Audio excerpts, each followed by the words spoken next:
Then they tell us incredulous fairy tales. The book. It says here, another Jewish young man by the name of Samson. You heard about Samson? Samson and Delilah. You know the story that Cecil DeMille made famous. Samson and Delilah, David and Bathsheba. You know the stories, the films. This fellow Samson,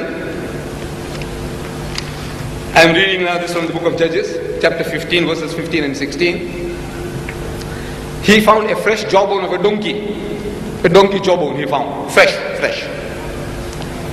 He reached out his hand and took it and killed 1,000 Palestinians with the jawbone of a donkey.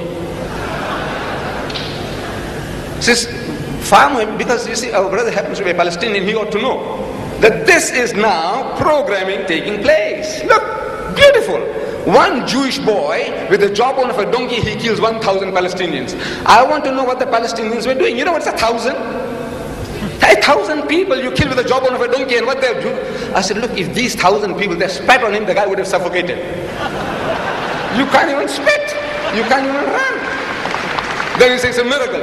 Oh, the stick is a miracle and the jawbone of the donkey is a miracle. You know, we should go and tell the Israelis, they're wasting their time with those American cluster bombs. You know, in Beirut, they tried to eliminate the Palestinians for good, the final solution.